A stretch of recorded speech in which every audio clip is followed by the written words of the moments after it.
from the basis of something that we like to promote here, which is good storytelling. This is in conversation and a Trailblazer in Animation Award to Jennifer Yu Nelson with her director feature Kung Fu Panda 2. I would like to introduce our fantastic moderator for the session, Variety Executive Editor Stephen Gatos and Jennifer Yu Nelson. Come on up.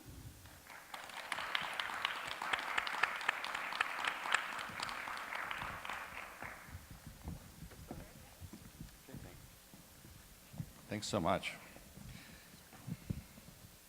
This Thank is the point in the day when I pinch myself and say, I get paid for this.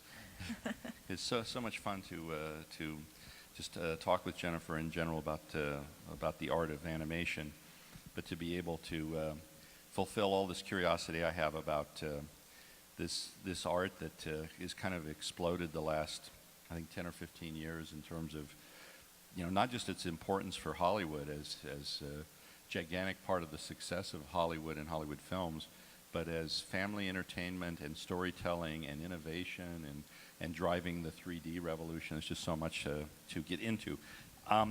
Before we do, I think to set this up and to give you just a little tiny smidgen of the dynamic creativity of the person who's sitting here, let's roll tape A and look at a little something there.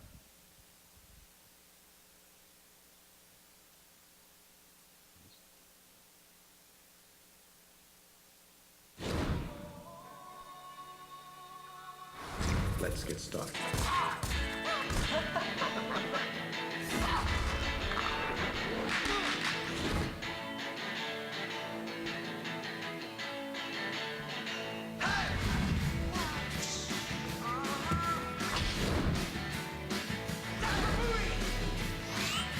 There is no charge for awesomeness.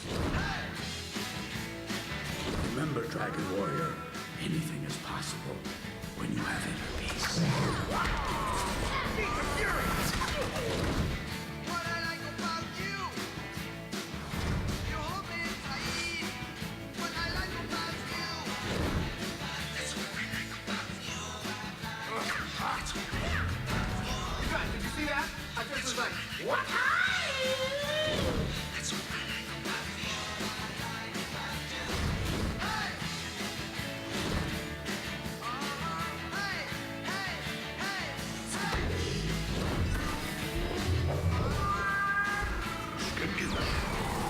You guys see that?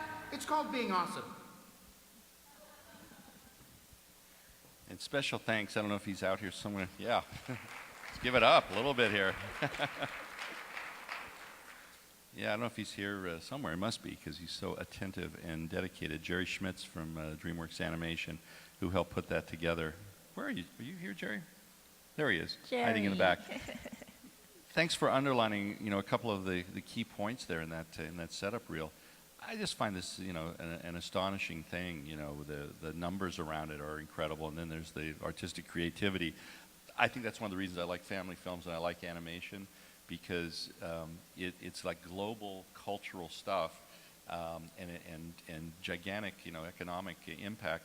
But at the heart of it, it is storytelling. Absolutely, it's for everyone, and it's such a universal thing. It's cross age, cross gender, cross international realms, and it's such a wide appeal that it allows us to really get ambitious with what the film is. Yeah. So, Jennifer, let's start, because I know that a lot of people really want to know, how does a person get to the place where you are? What was the starting point? I know that you were a storyboard artist, but I have a couple of things, because we're going to, not necessarily for the audience, but for me, we're going to do a little remedial education here. But what were your origins in pre the business and then first steps in the business? Well, I've been drawing since forever, and me and my sisters, we all draw. And I majored in illustration in college, which Where did you go to school? Cal State Long Beach. Okay. So you grew up in Southern California? Oh yeah, I grew up here. Not born here, but pretty much grew up here. And illustration has nothing to do with film necessarily, but it did teach me how to draw. And once I got out of school, I got a essentially a very, very summer job while I was still in school, being my sister's assistant, making photocopies at an animation studio. Which one was that? That was Jet Lag Productions, and they did like, TV shows. I think they did, it was a smaller studio. There were literally 5 people in the room. And we would make packets to send overseas for TV So animation. it really is the path from the mailroom up. Exactly. I literally was making photocopies, just making photocopies for hours. But I was excited because it was my first job, and I got to work with my sister. And I was sitting there making copies and doodling on little Post-it pads and putting them up around my workstation. And a producer walked by, and he sort of stopped. I remember literally he just stopped, looked, and said, "Do you draw?" He said, "You're working now." So he started having me doing character cleanup. And a few months later, when he left to go to Hanna-Barbera, he hired me at Hanna-Barbera. Now, what part of the business was your sister doing? She was also doing character designs at that time. Okay, great. And both my sisters are in the industry now. Yeah? Yeah, one of them, Catherine, was the head of story on Megamind. On which one? On Megamind. Okay, great movie. And my other sister, Gloria, does a lot of TV animation, doing storyboards. And she's also produced and all this stuff. And you were on the first Kung Fu Panda as a storyboard artist? As a head of story. Head of story. And so let's quickly sketch from the point that you got that job, that somebody saw the pictures. What were the steps between that to being head of story on Kung Fu Panda? It's always a case of not necessarily me asking someone for a job, but me sort of accidentally falling into it. I don't plan. But I always loved the idea of being able to make films. I just didn't have a means to do it because I know nothing about camera. But in school, I had learned that there was such a thing as storyboards, which is where you draw a rough cut of the movie. And since I could draw, it's really the only way I could get an idea down for what the movie was. And at Hanna-Barbera, the same producer said, "Oh, you want to do storyboards? Here." He gave me the 1-minute opening sort of clip for an episode of Johnny Quest. And he said, "Go ahead, knock yourself out as a test." There's actually 1 page of script flapping around. And I ran away and came back with it thumbnailed in about, I think, less than an hour, which is bizarrely fast, by the way, because I was so excited. You were motivated. I was very excited. I was so pumped about it. And so he handed me the rest of the script, and after that I was doing storyboards. And from there I went to HBO Animation, was directing in TV animation, and then went to DreamWorks and was storyboarding on several films before I became head of story. Now, in those early innings, you were directing animation, did you say for HBO? Yeah. So you were directing, and you were also then becoming head of story.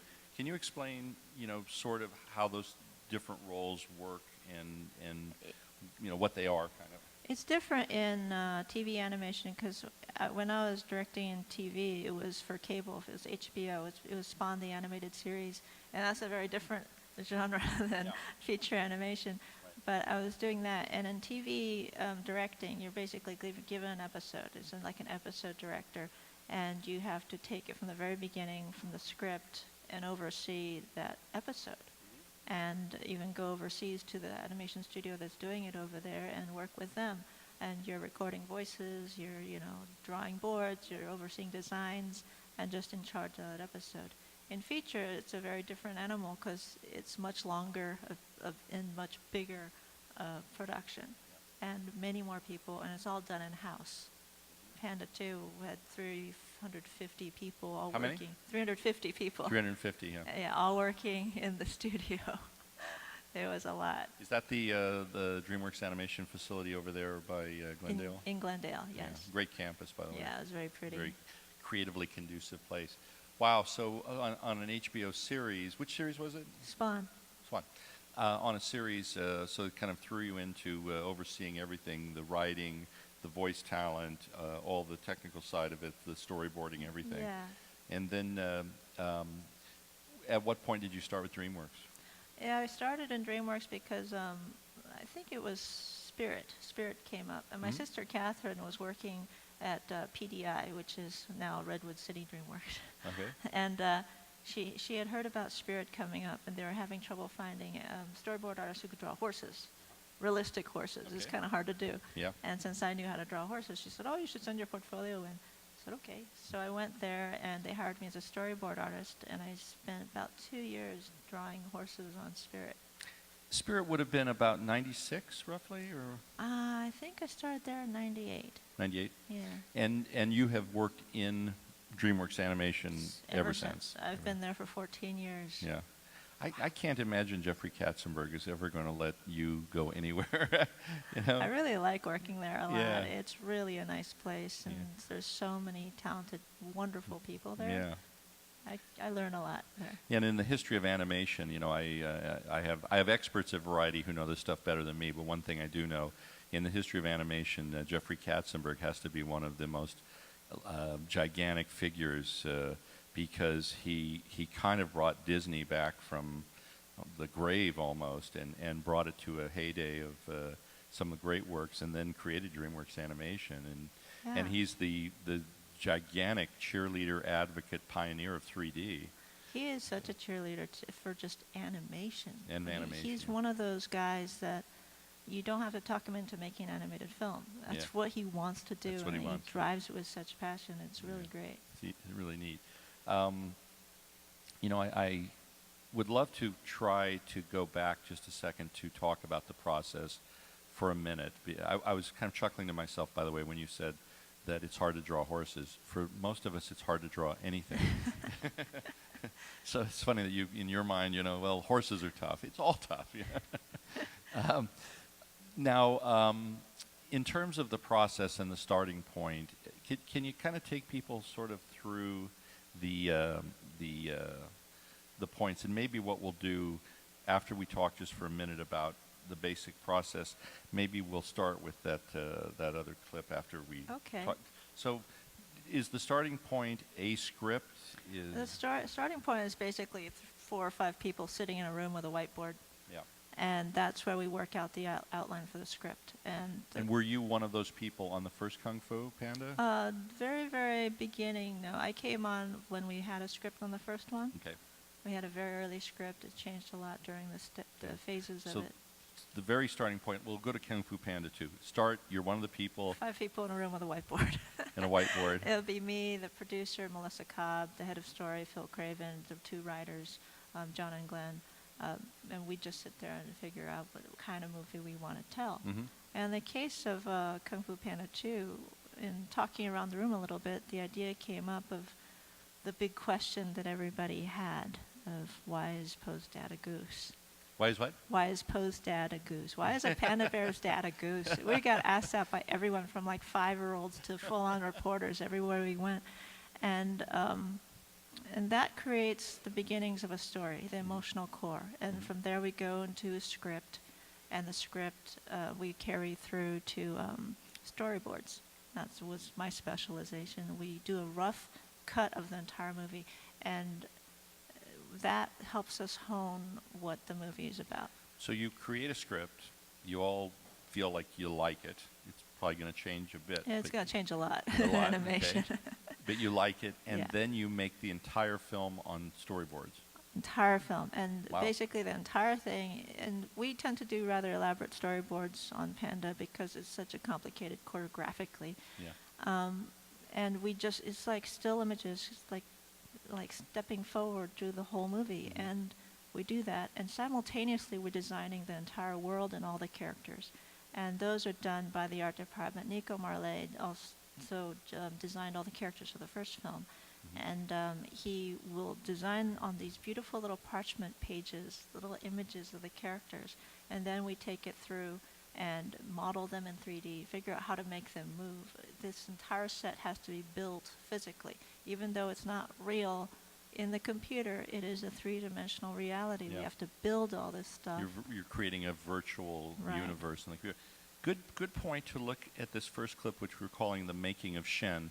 Shen is a very critical character to the story. If you haven't seen Kung Fu Panda 2, voiced by Gary Oldman, and Fabulous a guy. wonderful nemesis to Poe.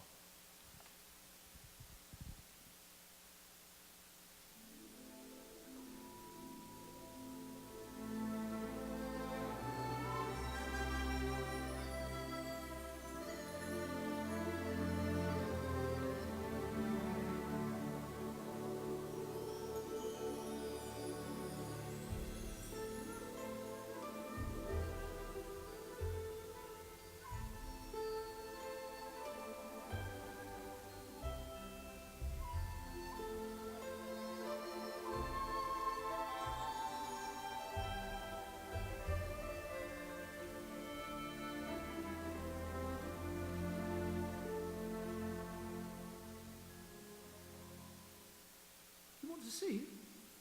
It's a gift. Yeah, it's your parting gift, in that it will part you. Part of you here, part of you there, and part of you way over there, tightening the wall. Greetings, Panda. At last we meet. No, no, no, no, no, no. We meet at last. Yes, that's it. Greetings, Panda. We meet at...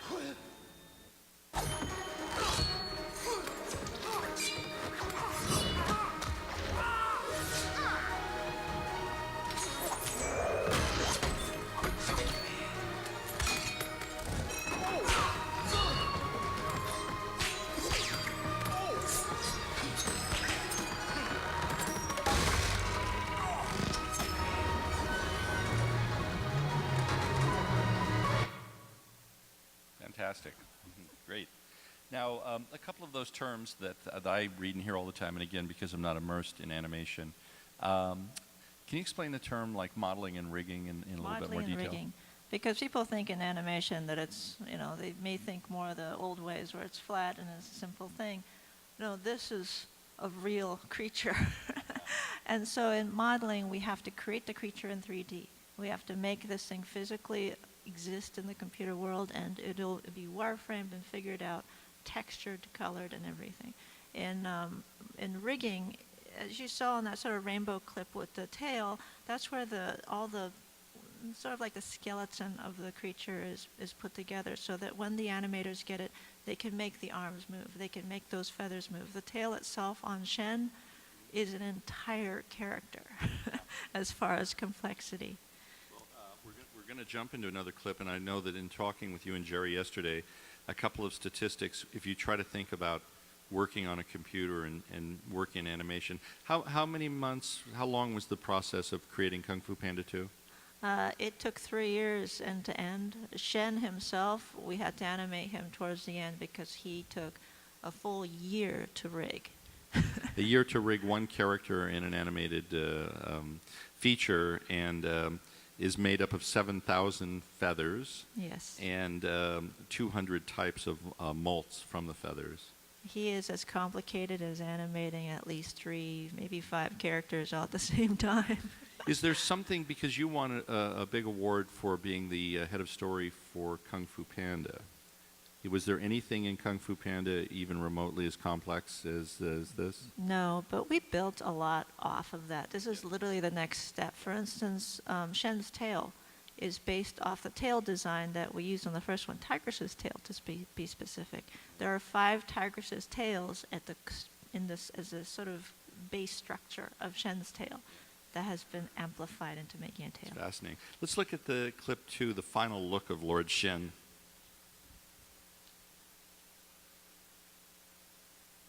What's in the box, Shen? You want to see? It's a gift. Yeah, it's your parting gift, in that it will part you. Part of you here, part of you there, and part of you way over there, tightening the wall.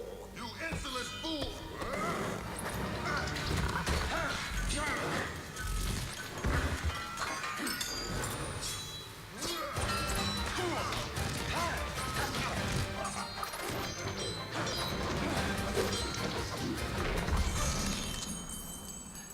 Show off. That is a warning. You are no match for our kung fu. I agree. But this is.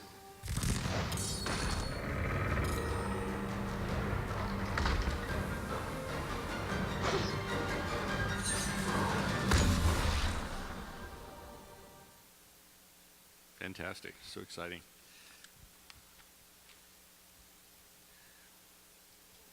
Moving over to a project takes 3 years.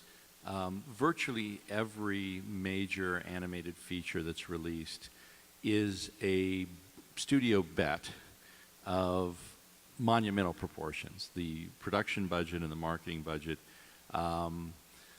At what point in the process do you think is the most intense or the most pressure-filled? And is there a way to just keep out of your mind that this represents about $250 million of someone's money?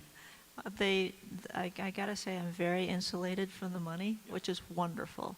In fact, they never tell me anything in dollars. They only tell me in man weeks.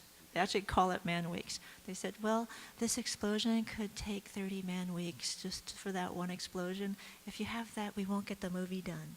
That kind of thing. Yeah. So I never got told money. As far as making the movie, we just want to make a movie that we feel proud of and we like for ourselves. And the hardest part of it is in the middle of it when you're trying to make the movie with the momentum that you wish you had, but you haven't gotten any footage back yet because it takes so long. Yeah. So you haven't seen anything, but you just have to have faith that it's going to look good. And animation, explain where the voice talent comes in and how you work off the voice talent. In the very early phase when we have the script, we work out whether that's exactly what we want to do, and then we bring in the voice talent, and they either read off the script only, or we may show them the script and maybe the story reel of that section. We work it through with them, and their performance is then given to the animation team. So we always have the voice fully done before we go into animation. Right. And explain how that works, how, for instance, Jack Black comes in, he delivers a performance, and how do you take that vocal performance and animate off of a vocal performance? Well, we do have a lipstick cam for reference, but so much of what they do, I mean, they can't just shut down whether or not they're going to act out the moment. Say that again, I'm They're sorry. not going to shut down their bodies when Yeah. they're doing the voice. They have to, Yeah. emote that moment. So we watch them, we work through it, we get multiple takes of the same line. I mean, some lines we may do 40, 100 times. And they may even come back later if we've discovered something that may affect what they do, and they do it again. And we fine-tune those performances in the cut and put it together like a rough cut of the movie with their voices plugged into the boards. And then we'll make a rough 3D sort of version of it, which is layout. So you're linking the vocal performance to the storyboards and kind of syncing them up a bit. Yeah. But it's still very rough form. It's very very rough form. imprecise. It's very imprecise, but it gives you a very good idea whether the movie works. You can look at it and go, okay, I'm not feeling that emotional beat. That moment doesn't work for me, or that line doesn't work, or that entire section doesn't work. And you can fix it very fast in board phase, because you can't change things once it's animated as Yeah. easily. Yeah. It's very expensive to do The that. storyboard phase, you Change can everything. change everything. But after that, you're getting serious. Yeah, because unlike live action, you don't get a ton of coverage.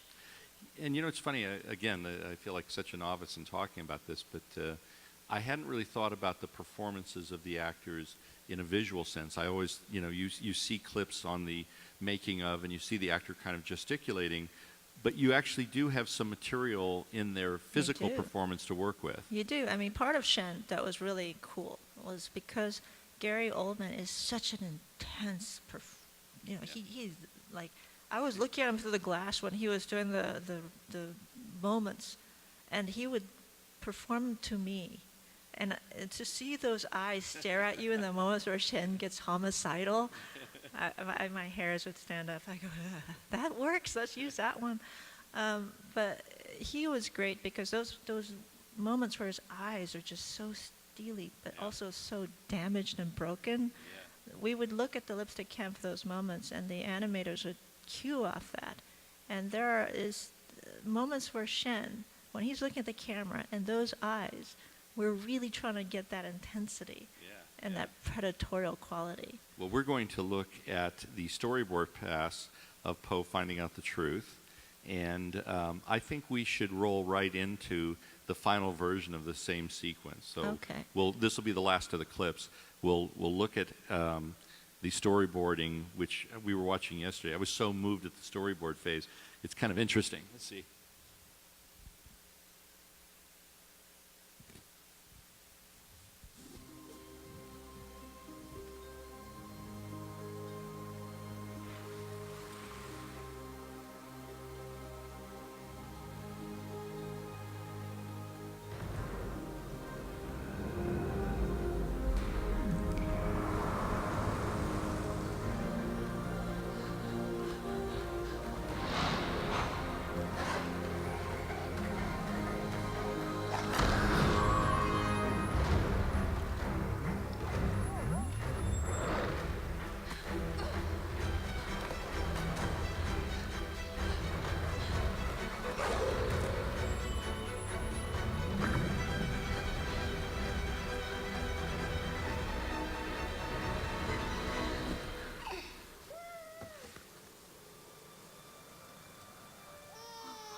You know, the movement of Poe's mother up the side of the hill, let's just look at that for a second, because I've seen a lot of movies this year. That's as beautiful and choreographed and powerful and emotional moment.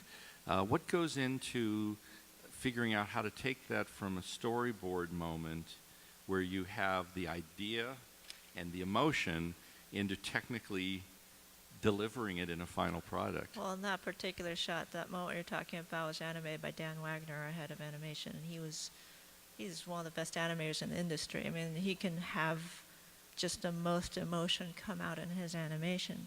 That moment was actually something that we crafted in the very beginning. It was the very first ideas to come out in making the movie, like literally a few weeks in. When we pitched to Jeffrey the idea for this movie, we had a couple sketches, and one of them was the moment where Poe looks up and sees his mother for the last time. It's like so sad. That moment, that his POV with the little baby hands in it, was done as a little sketch in order to show Jeffrey that's the emotional core of the movie. This is what Poe's going to find out. And we have to make everything in the movie go to that. Yeah. So no matter... So it is that pivotal... It is the pivot. It's literally yeah. the pivot where everything changes when he finds that out. And that helps us craft the compositions, craft the moments, craft the music, craft the boards and the layouts and everything. Make that hill to purely show and showcase that last moment where she's running up the hill away from him. That hill is created with every part of that in mind. So when Dan gets this shot, and I think he chose it for himself because it's such a meaty, emotional scene for him to animate, he could just have that shot where she's looking right at camera and see all the pain of having to give up her child in order to save his life, and see her turn and leave to sacrifice herself. It's interesting, the turn and the movement up the hill is as important as the moment of her making the eye contact. Right. There is a really poetic movement up in a way, in the way the whole composition of the frame is just stunning. And I understand that Jerry Schmitz's contract is predicated upon Poe's mother coming back. He's on a campaign. I think, if everybody here can send a letter to Jeffrey Katzenberg to bring Poe's mother back, then Jerry can sleep well tonight. We were talking about the actors and how perfect Gary was. I don't want to say this in a way that's sort of a bit too rude, but Jack Black is very panda-like. There are some similarities, aren't there? Pardon? There are some similarities. There are some similarities. So we just saw a little tiny clip of him acting out Poe. Can you talk a little bit about working with Jack and his embrace of that character, which obviously started in the first one? He's an amazing actor, and I think one of the things that makes Poe not just a panda is the vulnerability underneath, sort of like the broad, funny and cuteness. He is a very sweet, emotional, and humble character, and that carries through in Jack as well. That's very Jack. And is this the voice performance you're referring to, or is it the gestalt, the whole... Everything. We look at the whole thing when we're making the character. It's very hand in hand with the casting. The character and the casting together help create the character. And in Jack's case, there are moments where he's looking right at me through the glass or through the actor that he's playing off of at the moment, and you can see all the things going through his head and his eyes, and we look at that and we put it through in the actual animation. The little moments where he's sort of trying to figure out what to do, or getting that worry or the insecurity coming through that makes us empathize with him. Now, we know you worked on Spirit and you worked on Kung Fu Panda and Kung Fu Panda 2. What other features have you worked on? I worked on Madagascar, I worked on Sinbad, I worked on, I think that's it. Yeah. Kung Fu Panda 1 and 2 took 7 years total. 7 years on the 2 movies. Yeah. It's kind of an amazing thing. It's a good thing I like pandas. Yeah. Well, here's the panda in the room. This is a story set in Asia, and you're an Asian American. Do you think that... do you feel that there's some symbiosis or some feeling or cultural heritage connection to this that flowed from you into this movie? Did you feel a particular kinship with this movie? Or? Sure, absolutely. And also in a very roundabout way, because yes, I'm Asian, but I was also raised in Southern California watching martial arts movies from Hong Kong. So it's kind of a bit roundabout. And also, so many of the crew are international. I mean, tons of the animators are French, for example. And I think that international sensibility is not just necessarily an Asian sensibility. It's just making sure that it's something that everyone can enjoy. And also, as a fan of martial arts movies and the whole genre and the whole world that we're trying to present here, I wanted to make sure that we were true to that. We weren't pandering to it, we weren't oversimplifying it, we were really showing the beauty of the place. You know, I'm sure this was talked about the first time the first movie came out, but I missed it. Where on earth did this wonderful idea of putting together the words Kung Fu and Panda, what do you trace that back to? It's a mystery. I don't know. I mean, when I came on, they had it, and literally, I just heard the title. I knew nothing about the movie, and it was the first time I ever went up to the heads of the studio and said, "Could I work on that, please?" Because I never asked for anything before that. I was like, I don't care what I do. I want to work on that movie just for that title. It's such a wonderful. I mean, it's kind of high concept, but it's also just your imagination starts to run wild when you hear it. I can imagine when Jeffrey, if someone pitched that to Jeffrey, that he must have kind of gone, "Wait a minute, Yeah, I think you got that's something." sweet. Putting your work and DreamWorks Animation into some context, would you say that today is kind of a new golden age of feature animation? Absolutely. There's so much going on. And one thing that's really cool right now, specifically working at DreamWorks, is all the films are different. Yeah. They're not, well, let's just make yet another movie that people would expect to see. Each one of them is very different. They look different, they sound different, their tone is different. And being able to do that and being able to be true to what that story requires as opposed to having to fit into a particular genre, it's wonderfully freeing. It's wonderfully challenging, but it's Now, fun. how many movies at DreamWorks Animation are happening at the same time? Oh, gosh, I don't have an exact number, but there are a lot. Consider 2 or 3 come out a year, and each of these take 3 to 4 years to make. And do any of the members of the teams cross over from project to project? All or? the time. All the time, okay. In fact, a lot of the animators on this movie are working on another movie in between, because not everybody works the full 3 years on a production. So the animation team at DreamWorks has pretty much worked on all the films. Everybody works on everything. So are you able, like when they were making How to Train Your Dragon, which I think is one of the great DreamWorks animation films, were you able to take a peek at what was going on over there? Or do you have a curiosity about what they're up Oh, to? yeah. We get to look at what everyone else is doing. They have screenings, and everybody gets to peek at other people's stuff. And it's really fun to just make sure that, wow, make sure we don't do exactly that in our movie, because, we don't want to do that.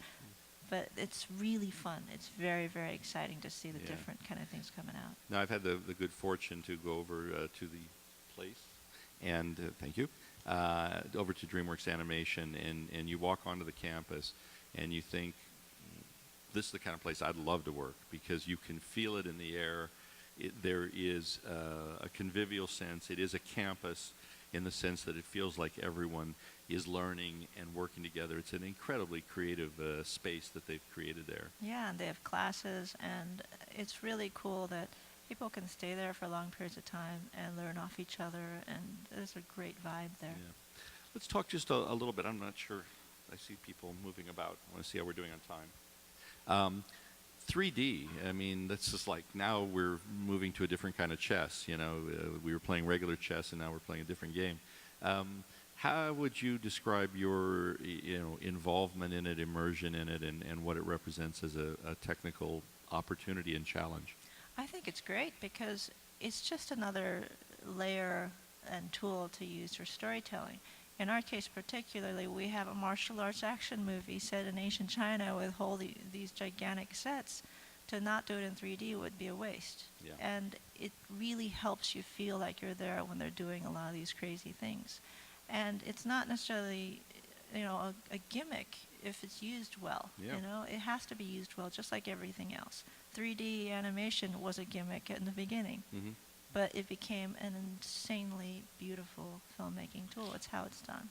And in terms of the what it adds to the process, can you quantify in time what 3D adds to? Like, does a normal 2D movie take a certain number of months, and a 3D takes more months, or? It's equivalent. I mean, we have 2D sections in our movie, and those took just as long as the 3D sections in our movie. It's a matter of who does the actual in-betweens, whether it's a computer or by hand. Everything on the computer, every single keyframe has to be done by an animator, so it's equivalent in time. The 3D process of the stereoscopic process, in our case, it didn't necessarily add any time because, as I said, everything happens in a 3D world in the computer. And we can place cameras wherever we want in that 3D realm. We don't have to 3Dize it. In fact, if it's flat, 2D, we have to flatify it. So it's, for us, it's taking out a step, and it just helped exist in that world more easily. You know, and to put it into context from my own personal experience, to talk about Jeffrey for a second and his role in the 3D revolution. I was over at DreamWorks for some other purpose, and I was going to leave, and they asked me if I would stay because Jeffrey wanted to personally show me. I think was Kung Fu Panda the first one. Tai Lung's Escape. Yeah. Did a test. Yeah. He said, he said, Jeffrey Katzenberg wants to show you this 3D test because everything from now on is going to be 3D, and he wants to personally show it to you. Will you stick around? And I said, yeah. But this guy, who is one of the most important, biggest, most successful studio chiefs in the history of Hollywood, wanted, an audience of one to sit there and see and have it talked through by him. He didn't want to hand it off to somebody else. He wanted to personally do this, and he's an evangelist for this. And his beginnings, because I think we're talking about 3-4 years ago, what has happened since then has just been remarkable. John Lennon used to talk about the fact that when Paul came in with a song, it raised his game. Are there some animated films where you've seen them and you've personally said, wow, I see I can go to another level, and I'm gonna do something even more special? Oh, absolutely. I mean, I have always been a fan of anime, and watching Miyazaki's films have always made me do that. Like, he does things with camera that people before that were telling me, oh, you can't do that. That can't be done. No, there is no can't be done. Miyazaki just does it. And if he can't do it now, he'll figure out how to do it. And seeing how he just transports you to childhood and gets that sense of being somewhere and really experiencing a lot of the fantastical things that he shows, it's beautiful. Yeah. Well, is there a Miyazaki masterpiece or Jennifer Yu Nelson Miyazaki favorite, or are they the same thing? I like Totoro a lot. Yeah. But I also love Porco Rosso. I love that movie. It's beautiful. Yeah. Each one of them is such an experience. I think we probably have a minute or two. If someone has a question from the audience, we can accommodate that. Does anybody have a question for Jennifer? Hi, it's Krista out here. I've got the mic. Does anyone have a question? I can bring the mic over. Anyone? There's one right there. Yep, coming up. When I watch documentaries on the big animation films, it seems like such a cooperative process, and you see a lot of people involved. So I'm always curious, like, what does it really mean to be director? Because there's so many fingers in the pie. It's actually a very good question because it is a very collaborative process. You have a lot of people who are very good giving you their opinions, and that's part of the process. I think if those ideas don't come, where are they going to come from? Every single person in the movie, all 350 people, when they get a shot, they have to have an opinion. As a role of the director, you have to make sure that despite all those opinions, you know whether you're staying on the path of what the movie needs to be. And the more opinions there are, I think the stronger the director has to be to understand that's a great idea, that's going to enhance the story, or that one is a great idea, but it won't enhance the story. And it's that wrangling, is making sure that all those people are all working towards the same thing. So it is very important. It's extremely collaborative, and I would not be able to in any way take credit for the beauty of this film. It is really the crew that made the beauty of this film. But as a director, they trust me to point in that right direction. And Is it like herding cats with Yeah. the question? It can be sometimes. Very, very talented, smart, and incredibly artistic cats. Good way to put it. Has your next work, have you gotten both feet into something? Has it been decided? Has it been announced? Maybe I missed it. It hasn't been announced. I am working on something and developing something I'm very excited about, but it hasn't been announced yet. And what is the time frame in terms of an announcement around that? I have no idea. Jerry, we promise you we will bring back Poe's Mother if you'll give this exclusively to Variety, okay? So on that deal, we have a little something here from the festival to kind of note what an extraordinary path you have been on and you continue on, and what an extraordinary talent. It's just such an honor to be here chatting with you. So let me see how we do this. I'll probably drop it. Not only do I not draw, I'm a klutz. So on behalf of the festival, this is to Jennifer Yu Nelson, the Trailblazer and Animation Award. Thank you.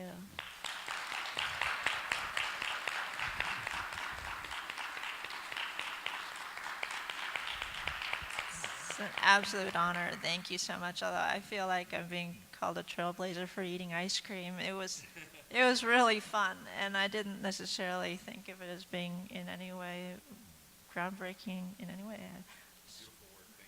Thank you. Thank you so much for Thank coming, you. everyone. Steve Gatos and Jennifer Yu Nelson.